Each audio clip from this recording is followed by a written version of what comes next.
Getting rid of bad staff members is something that was made fashionable in the late 80s and early 90s by Jack Welch, who was the leader and CEO of General Electric.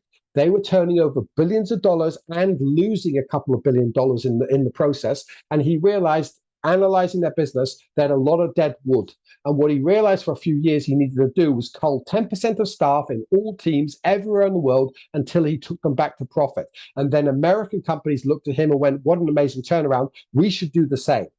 Now, I'm not suggesting that you take on a 10% culling every single year, but the principle is what we can take on. And again, it's a classic example of, you could read that example and go, well, that applies to us. Tough in a family dynamic, you might be sacking someone who's a cousin or a niece or a nephew, for example. You can't sack your way to success. One of the biggest mistakes that people overlook in the world of sales, and again, I'm going to say again, I understand we sometimes need to get rid of dead wood, especially if you've got a lazy attitude, including family members, and that might be infecting or contagious across the team. They're not just wasting their opportunity, occupying a seat, getting well paid, but they're infecting others with laziness or bad attitude or a lack of taking action. That might need to be addressed. That's something we often have to talk, off screen, not today. So don't fire that through in the meeting chat, please. But the thing to remember is it usually takes a good salesperson 6 months to get fully up to speed. So when somebody says, I've got to get rid of one or two members of a sales team, I'll recruit somebody, they make the wrong assumption that that person is going to come on board at the same level the person who left and then exceed.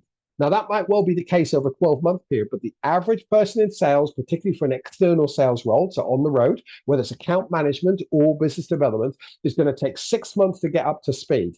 An exceptional person with great recruitment, with the right personality, the right competence, the right attitude, the right coaching, the right accountability, the right motivation, the right peer-to-peer motivation, they'll probably get there in 3 months.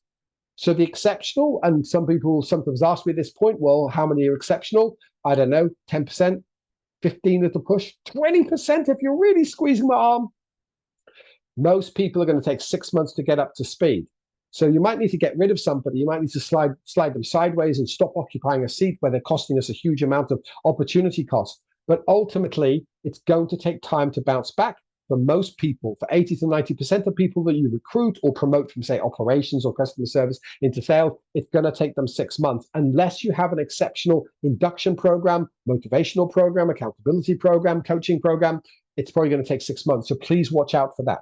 Number 11, treating everyone the same. Now, this is a really challenging thing because most of my customers around the world are very moral, ethical people, and they were often raised in families or in a community that taught them to treat others with respect and treat others equally. The problem is they're not equal, they're not the same, they're not as motivated, they're not as skilled, they don't have the same personality. Therefore, how they're motivated is different. Therefore, how they need to be communicated to is different. Therefore, how they structure their day, how they structure their week, how they use the CRM. You want to get some standards in place, but you need to accept they're going to have subtleties. That's what I love about coaching business owners and sales managers and salespeople, is I can never teach one person one week and teach it identically the next, because I ultimately need to adapt it to every single person I deal with.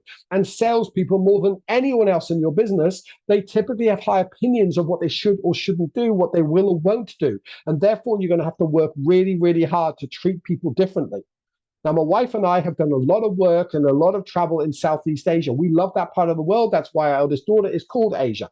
And there's an expression there that says same, but different. Meaning, if you want to buy a fake Rolex or a fake T-shirt or a fake pair of sneakers, you say, is that like so-and-so? And they say, yes, it is same, but it's different. That's the way to take the attitude as a sales leader to your team members. You need to treat them the same. You need to tell them we're using the CRM, we're regularly updating it, we all need to show up at team meetings, we all need to prepare for sales meetings, we all need to hit our KPIs, but they're also different. And the difference between the good and the great sales managers who will treat people the same, and they can adapt to the difference. They understand what someone's motivated by long term, what someone motivated by short term, how to hold someone accountable, how to get the high performing, maybe that lone wolf type member of your sales team to perform at the highest level and stay motivated long term, and also how to onboard the salesperson who's just joined your sales team and perform at a high level and eventually outsell the person who's the old dog or the lone wolf who's been there for years. And then finally, before we talk about taking actions, and there's a number of actions that you can take, number 12 is department misalignment. It is such a common mistake I see time and time again. This is black and white. Either your sales team is fully aligned to marketing or it's not. Either your sales team and your sales team leader is aligned to your operations or projects team, or they're not. Either your sales team is aligned to, say, finance and admin and leadership of the overall business, or they're not. They are or they're not. It's a bit like we talked about with Sir Isaac Newton. Everything you have or don't have causes a consequence. Ultimately, you're either all gunning for the overall goal of the business or you're not. And if this is not in place, you're going to have friction, you're going to have tension, you're going to have pushback, you'll have sabotage internally, you'll have political games being played, you'll have undermining. Whether it's obvious or not, it will occur. It will have a consequence. So for you as a sales leader, if that's what your job title is, I'd ask you this. How aligned is your sales team to all of the other departments that your sales team need to be aligned to, which, by the way, is typically all the other departments, except possibly new product development or research. But for the most part, your sales team is impacted by everything else. If there's any element or aspect of misalignment, the chances are your sales team's promises will not be delivered on at some point, or over time, you'll create a resentment in the company so that when you really need to call in a favor by finance or admin or ops, nothing gets done. You will pay the price later if you have misalignment.